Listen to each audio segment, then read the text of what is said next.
السلام علیکم dear reader and listener. Urdu novels library میں آپ کا ڈھیر سارا ویلکم. آج میں آپ لوگوں کے لیے نیو ناول لے کر آئی ہوں جس کا نام ہے قسمت. اب اس کا کیس یہ ہے کہ اگر آپ لوگوں نے مجھے 15 سے 20 کمنٹس ہوں گے نیکسٹ پلیز کے تو نیکسٹ ایپیسوڈ آئے گی، اور کم از کم 50 لائکس ہوں گے ویڈیوز پر تو ادروائز میں یہ کنٹینیو نہیں کروں گی. صرف ایک ایپیسوڈ دوں گی، اس کے بعد آپ لوگوں کا رسپانس دیکھ کر پھر آگے میں کنٹینیو کروں گی، کیونکہ اس طرح میں تھک جاتی ہوں. پھر وہ رسپانس آتا نہیں ہے اور پھر میں ناولس پہ ناولس اس کے پھر ایپیسوڈز دیتی ہوں تو پھر وہ مجھے بھی مشکل ہوتی ہے. چلیں جی، باقی کی باتیں بعد میں، چلتے ہیں ناول کی طرف. کچھ چیزوں پر انسان کا اختیار نہیں ہوتا، جیسے غصہ، جیسے دل، جیسے محبت، اور جیسے قسمت. آغاز کہتے ہیں کچھ کہانیوں کا آغاز اختتام سے شروع ہوتا ہے، اور کچھ کہانیوں کا اختتام ان کے نئے آغاز پر بہت نظر انداز ہوتا ہے. اندھیری رات تھی، ہر طرف بادل گرج رہے تھے، تیز ہوائیں چل رہی تھی. ایسا لگ رہا تھا جیسے آج کی رات کوئی طوفان آنے والا ہے. ایسا ہی ایک طوفان تو اس کی زندگی میں بھی آ چکا تھا. وہ اس وقت مکمل کالے بکے میں ملبوس تھی. سر پر اچھے طریقے سے کالا دوپٹہ لے رکھا تھا. کالے نقاب میں تھی. نقاب میں صرف اس کی آنکھیں نظر آ رہی تھی. اس کے علاوہ اس کا چہرہ وغیرہ کچھ بھی واضح نہیں تھا. آنکھوں میں صرف تکلیف ہی تکلیف نظر آ رہی تھی. اس کے آس پاس کیا چل رہا تھا اسے کچھ سمجھ نہیں آ رہا تھا. نہ شور، نہ شور و غل، نہ لوگوں کی آوازیں، کچھ بھی اس کا دماغ سمجھ نہیں پا رہا تھا. وہ اس وقت ریلوے اسٹیشن میں موجود ایک ٹرین کی بوگی میں بیٹھی تھی، بھورے لیدر کے بیگ کو اپنے سینے سے لگائے. پتہ نہیں وہ خلا میں کیا گھور رہی تھی. اچانک شور اٹھا اور ٹرین چل پڑی. وہ نہیں جانتی تھی کہ قسمت اسے کہاں لے جا رہی ہے، لیکن اتنا ضرور جانتی تھی کہ اس کی کہانی کے نئے باب کا آغاز ٹرین اسٹیشن سے نکل چکی تھی اور آہستہ آہستہ سپیڈ پکڑ رہی تھی. جیسے جیسے ٹرین سپیڈ پکڑ رہی تھی اس کا دل ویسے ہی زور زور سے دھڑک رہا تھا. وہ تو کبھی زندگی میں ٹرین میں بیٹھی نہیں تھی، لیکن بہت ساری چیزیں زندگی میں پہلی بار ہوئی تھی، اور اب لڑکی کی کہانی کے نئے باب کا آغاز ہو چکا تھا. کیا وہ اپنی منزل تک پہنچ پائے گی جس کے لیے وہ تکلیفوں سے لڑ کر یہاں تک پہنچی تھی؟ ایک مسلسل ڈر اسے یہ بھی تھا کہ کہیں وہ لوگ اسے ڈھونڈ نہ لیں. سالوں کی قید سے رہا ہو کے وہ آئی تھی، بلکہ اگر یہ کہا جائے کہ اس قید سے بھاگ کر آئی تھی تو صحیح ہوگا. جس کے لیے اس نے اتنی محنت کی تھی وہ اس کو پا بھی سکے گی. یہ تو بس کہانی کا آغاز ہے، آگے دیکھنا ہے کہ اس کی قسمت میں کیا لکھا ہے. اس منظر کو یہیں چھوڑ کر ہم واپس آتے ہیں اور چلتے ہیں اپنی کہانی کے آغاز کی طرف. یہ لاہور کے پاس ایک علاقائی گاؤں ہے. ویسے تو ہم اس کا قدیم نام کچھ اور تھا، لیکن چونکہ کافی سالوں سے اس گاؤں کے سردار خان ہیں تو یہ گاؤں خان کے پورے نام سے مشہور ہو گیا تھا. اب اس علاقے اور خطے میں خان پورے گاؤں خانپور گاؤں کے نام ہی مشہور ہے. تو چلتے ہیں گاؤں کی طرف. ہماری کہانی کا آغاز ہوتا ہے خان حویلی سے. اونچے سفید ستونوں والی خوبصورت حویلی. حویلی کی ایک طرف خوبصورت سا باغ بنا ہوا ہے تو دوسری طرف مردان خانہ ہے. 3 منزلہ خوبصورت بڑی حویلی ایک بڑے احاطے پر پھیلی ہوئی ہے. بے شک وہ پورے گاؤں میں سب سے زیادہ خوبصورت تھی. یہ اتوار کی ایک خوبصورت صبح کا منظر ہے. ستمبر کے دن چل رہے ہیں. حویلی میں سب ملازم بھاگ بھاگ کر کام کر رہے تھے، اور حویلی کی نوجوان نسل اتوار کی وجہ سے خواب خرگوش کے مزے لے رہی تھی. لیکن ان سب میں ایک ایسا وجود ہے جس کے لیے اتوار کا مطلب زیادہ ذمہ داری، زیادہ کام، زیادہ تانے اور زیادہ تکلیف. لیکن اب اتنے سالوں سے یہ سب چلتا آ رہا ہے. اب اسے ان کاموں کی عادت ہو چکی ہے، لیکن ہر بار تکلیف نئی طریقے سے ہوتی تھی. حسب معمول صبح اذان کے وقت اٹھ کر نماز پڑھنے کے بعد ہمیشہ کی طرح اپنی ہر تکلیف اپنے خدا سے بانٹ کر کچھ سکون حاصل کرنے کے بعد قرآن مجید کی تلاوت کے بعد آج بھی وہ ہمیشہ کی طرح باورچی خانے میں سب سے پہلے موجود تھی اور حسب عادت سارے کام کر رہی تھی. حویلی میں اتنی ساری ملازماؤں کے ہوتے ہوئے بھی کھانا بنانے کی ذمہ داری اس کے سر کر کے خود سب بڑے بڑے ذمہ ہو چکے تھے. کسی کو احساس تک نہ تھا کہ گرمی کے موسم میں اتنے گھنٹے چولہے کے سامنے کھڑے ہونے کے بعد اس کی کیا حالت ہو جاتی ہے. وہ کتنی بار کام کرتے ہوئے اس کے ہاتھ بازو جلے ہوئے ہیں. صرف اتنا ہی نہیں، حویلی میں کسی کی پینسل تک نہ ملے تو وہ بھی اس نازک جان کی غلطی اور ذمہ داری کے وہ ڈھونڈ کر دے گی تو خلاصے جاں ہوگی۔ حسب عادت وہ آج بھی کچن میں بڑے تایا ابا کا ناشتہ بنا رہی تھی۔ اگر کچن کے دروازے سے اندر جھانک کر دیکھے تو اس کی پشت نظر آ رہی تھی کہ اتنے میں بڑی تائے کی آواز اس کے کانوں میں پڑی، جو شدید غصے میں آوازیں دے رہی تھی، اور کچن میں کام کرتی اس نازک لڑکی کے ہاتھ کپ کپا اٹھے۔ کہاں مر گئی ہو منہوس ماری؟ بہری ہو گئی ہو کیا؟ سنائی نہیں دیتا؟ دفع ہو جاؤ۔ وہ جلدی سے بھاگتی ہوئی کچن سے لاؤنج میں آئی تو اس کی شکل واضح ہوئی۔ لمبے کمر تک آتے کالے بال جو سلیقے سے چوٹی میں بندھے ہوئے تھے، ہلکی بھوری خوبصورت آنکھیں اور آنکھوں پر کالی پلکوں کی جھالر گری ہوئی، گول نکوش نین، گلابی ہونٹ، گوری رنگت، بالکل میدے جیسی نرم و ملائم جلد، فیروزی رنگ کی سادہ سی شلوار قمیض پر سر پر دوپٹہ جو کہ کندھوں پر آ چکا تھا، پاؤں میں سادہ سی چپل۔ وہ کم و بیش 19 سے 20 سالہ خوبصورت، بے حد خوبصورت، کوئی آسمان سے اتری ہوئی اپسرا تھی۔ اس بات کا بھی سارے حویلی کو غم تھا کہ وہ حویلی کے تمام خواتین میں سے سب سے زیادہ خوبصورت تھی، جو اس کے لیے ایک اضافی تانا بن گیا۔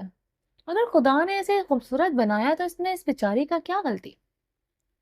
آنکھیں اس نے اپنے باپ سے لی تھی اور باقی شکل اور خوبصورتی وہ اپنی ماں پر گئی تھی۔ اسی خلوے میں وہ کہیں سے بھی خان حویلی کی پوتی نہیں لگتی تھی، کیونکہ کپڑے اور جوتے وہ زیب تن کیے ہوئے تھی۔ وہ اس کے چھوٹے تایا کی بیٹی کے تھے، جو ان کے لیے وہ نازک وجود اس طرح کی اترن کے قابل تھی۔ جب جب اسے تائی دیکھتی تو دل میں نئے سرے سے نفرت ابھرتی، لیکن حویلی کی دوسری بیٹیوں کے اترن میں اسے دیکھ کر کمینے سے خوشی ملتی تھی۔ آپ نے بلایا تائی جی؟ اس نازک گڑیا کی آواز بہت خوبصورت تھی، جیسے جیسے بارش کے بعد مدھم کوس و خزاں ہو۔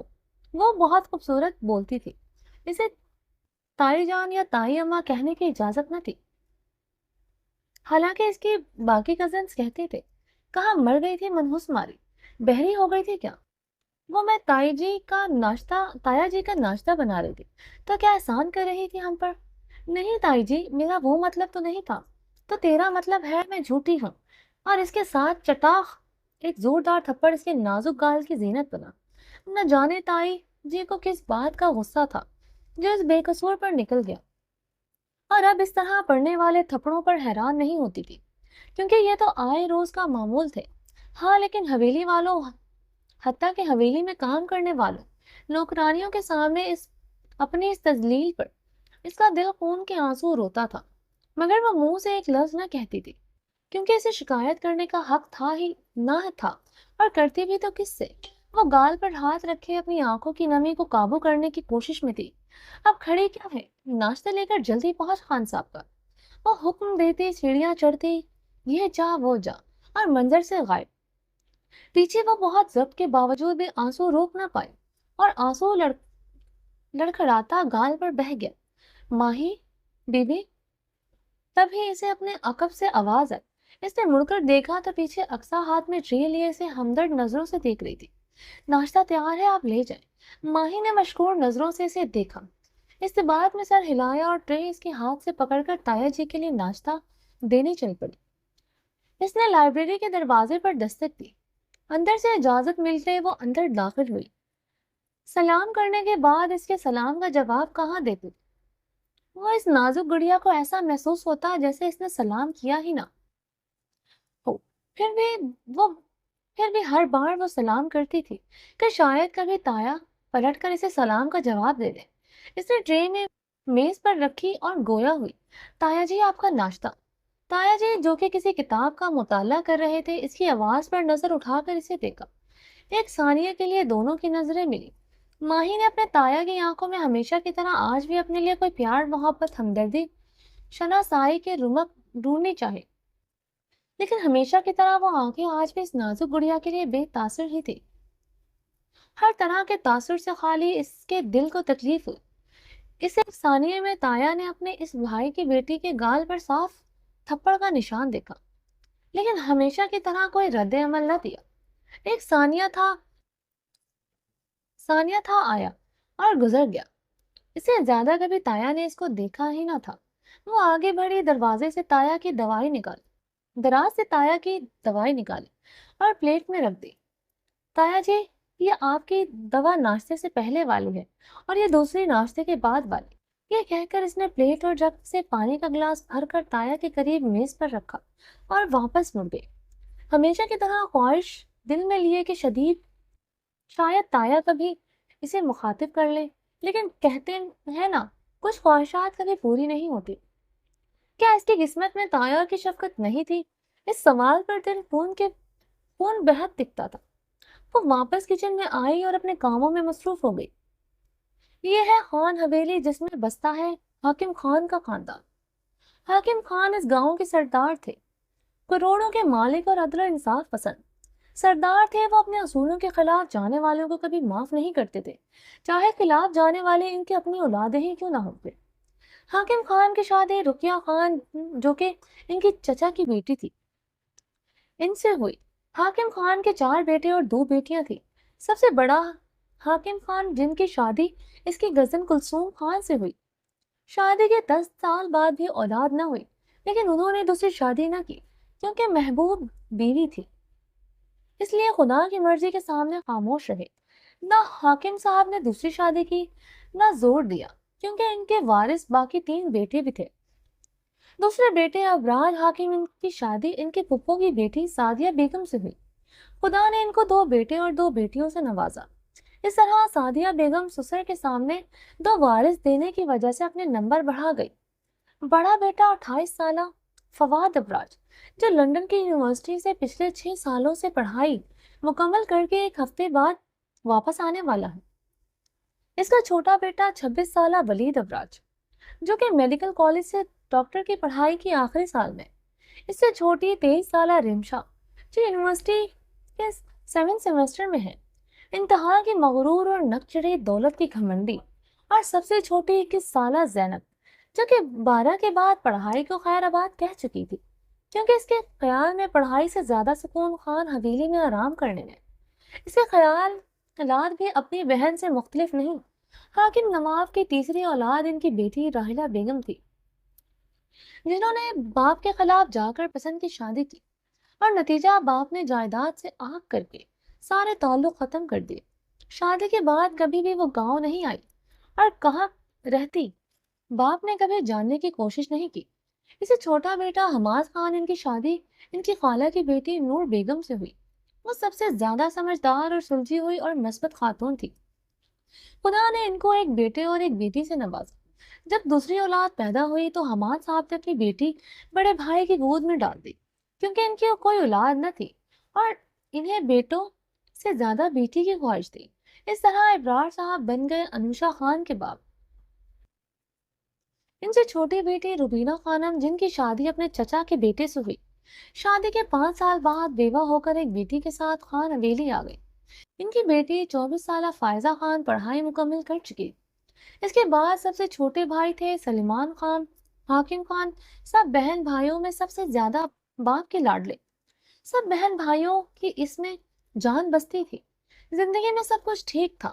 حویلی میں طوفان تو تب آیا جب ایک دن سلیمان حاکم نے اپنی مرضی سے شہر کی ایک غریب لڑکی سے شادی کر لی اور بیوی کا ہاتھ پکڑ کر حویلی لے آئے۔ حاکم خان کے خاندان کے اصول تھے کہ خاندان سے باہر شادی کرنا گناہ سمجھا جاتا تھا، اس لیے حویلی میں اچھی خاصی جنگ ہوئی۔ کلثوم بیگم نے تو ارمانوں پر پانی بہہ گیا۔ وہ تو اپنی چھوٹی بہن کو اس گھر میں بیاہ کر لانا چاہتی تھی۔ انہوں نے الگ حویلی سر پر اٹھائی، لیکن سلیمان خان نے اپنی بیوی کا ہاتھ نہ چھوڑا۔ حاکم صاحب نے کہہ دیا اگر اسی وقت لڑکی کو طلاق دے دیں گے تو اس کو ایک غلطی سمجھ کر معاف کر دیں، لیکن انہوں نے کہا وہ اپنی بیوی کو کبھی نہیں چھوڑیں گے۔ اور پھر ان کو بھی جائیداد سے آگ کر دیا گیا اور وہ اپنی بیوی کو حویلی سے لے کر گئے، دوسرے گاؤں میں ایک چھوٹا سا گھر لے کر اس میں رہنا شروع ہو گئے۔ اس وجہ سے حماد خان کو بہت دکھ ہوا۔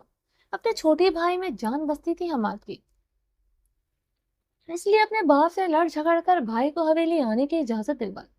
اب کبھی کبھی سلمان خان ماں اور بھائی سے آ کر مل جاتے۔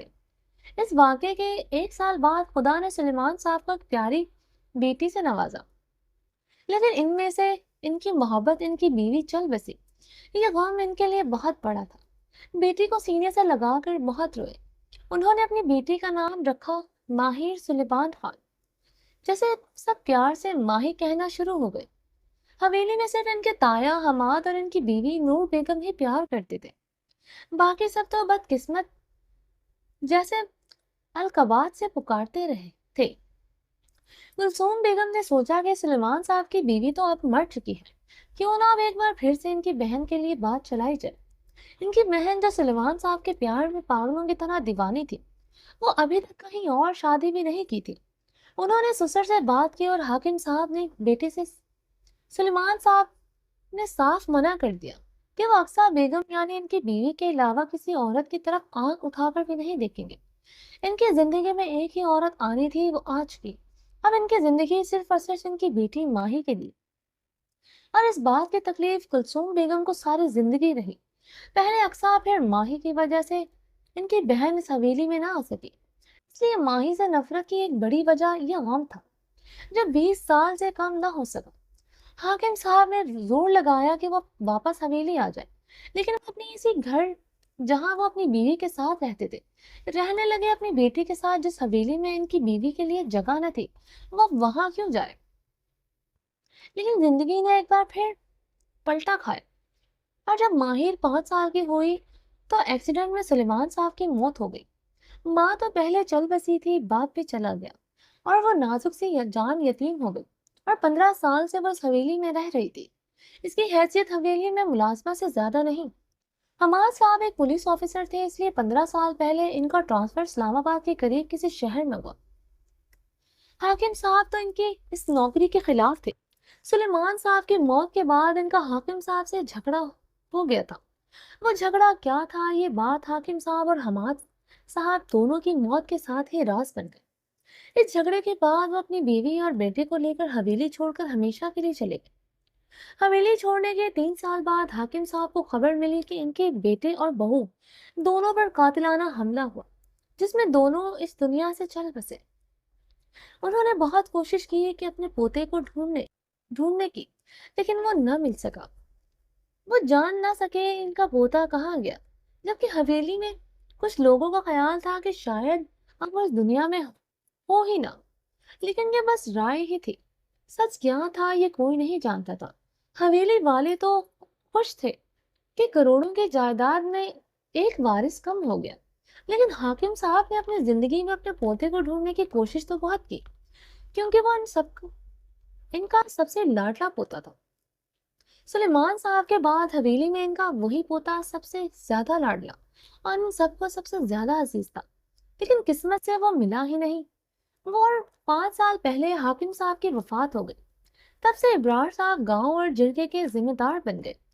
حاکم صاحب کو بھی ماہی سے کوئی خاص محبت نہ تھی، لیکن اتنا ضرور تھا کہ ان کے سامنے کوئی ماہی کو کچھ نہ کہتا۔ وہ ان کے حویلی سے باہر جانے کے بعد وہ سب اپنی بھڑاس ضرور نکالتے۔ اب اس حویلی میں صرف 3 لوگ تھے جو ماہی سے ہمدردی رکھتے تھے۔ ایک ماہی کی دادی رقیہ بیگم، جو کہ اپنی 2 جوان اولادوں کو کھونے کے بعد ممتا کی آگ میں تڑپتی رہتی۔ وہ ماہی کو کوئی تکلیف نہیں دیتی تھی، کیونکہ وہ ان کے سب سے زیادہ لاڈلے بیٹے کی آخری نشانی تھی۔ دوسری انوشا خان، وہ ماہی کی تکلیف پر افسوس کرتی۔ اسے واقعی ماہی سے دلی ہمدردی ہوتی، کیونکہ انوشا خان اور ماہر خان دونوں ایک ڈور آپس میں جڑتی تھی، اور وہ ڈور کون سی تھی یہ تو ماضی کا ایک راز تھا یا مستقبل بنانے والا تھا۔ تیسری تھی اقصیٰ، حویلی کی 28 سالہ ایک ملازمہ۔ اسے ماہر پر ترس آتا۔ وہ ملازمہ تھی، ماہی کے لیے کچھ نہیں کر سکتی تھی۔ ماہی کو اقصیٰ سے دلی لگاؤ تھا، کیونکہ اقصیٰ اس کی ماں کا نام تھا، اس لیے یہ اقصیٰ عزیز تھی، بالکل بڑی بہن کی طرح۔ جب ماہی کام کرتی، کسی ملازمہ کو اجازت نہ تھی کہ اس کی مدد کی، لیکن اقصیٰ یہ دیکھا نہ گیا، اس لیے اس نے رقیہ بیگم سے درخواست کی کہ اسے ماہی بیوی کے ساتھ کاموں میں ان کا ہاتھ بٹانے کی اجازت دی جائے۔ دادی بوڑھی ہو چکی تھی اور اب تو چل بھی نہیں سکتی تھی، ویل چیئر پر بیٹھ سکتی تھی۔ ماہی ان کو اندر باہر لے کر جاتی تھی، باقی سب نے تو اس کے کام سے منہ موڑ لیا تھا، اور اقصیٰ ہر کام میں ماہی کی مدد کو موجود ہوتی۔ باقی پوتے پوتیوں کو تو فرصت ہی نہیں ہوتی کہ 2 گھڑی دادی کے پاس بیٹھ جائے۔ پہلے تو اسے حویلی کا سب سے خستہ حال کمرہ دیا گیا تھا۔ وہ تو دادی کو رات کو بیٹھنا اور لیٹنا حویلی والوں کے لیے مصیبت بن گیا، تو ماہی کو دادی کے ساتھ ان کے کمرے میں رہنے کی اجازت ملی۔ اس وقت حویلی میں کلثوم بیگم خود کو سردار کی بیوی کی حیثیت سے مالکن سمجھتی تھی، تو سعدیہ بیگم 2 بیٹوں کی ماں ہونے کی حیثیت سے دونوں کی جنگ میں جو غصہ دونوں کو نکالنا ہوتا وہ اس نازک جان پر نکالتے۔ اس کا باپ جو اس حویلی کا لاڈلا تھا آج اپنی بیٹی کو اس حال میں دیکھتا تو اس شخص کا دل تکلیف سے پھٹ جاتا۔ اس نازک جان کا قصور تھا صرف یہ تھا کہ وہ اس غریب افسر کی بیٹی تھی اور اس کی ماں خاندان سے نہ تھی۔ اب اس کی قسمت میں کیا لکھا تھا یہ تو کہانی کے ساتھ ہی پتہ چلے گا۔ چلیے جی، اب یہ ایپیسوڈ ختم ہو گئی ہے۔ اگر آپ نے ابھی تک میرے چینل کو سبسکرائب نہیں کیا تو پلیز سبسکرائب کر لیں، اور ساتھ ساتھ مجھے بتائیں کہ آپ کو یہ ناول کیسا لگا، تبھی میں آپ کو سیکنڈ ایپیسوڈ اس کی دوں گی۔ ادروائز یہ ناول اتنا ہی رہے گا۔ اگر آپ چاہتے ہیں کہ اس کو مزید ریڈ کیا جائے تو پلیز زیادہ سے زیادہ لائک کریں۔ کم سے کم مجھے 50 لائکس چاہیے اس ویڈیو پر، اور 20 سے 25 کمنٹس چاہیے۔ چلیے جی، اپنا ڈھیر سارا خیال رکھیے گا۔ اللہ حافظ۔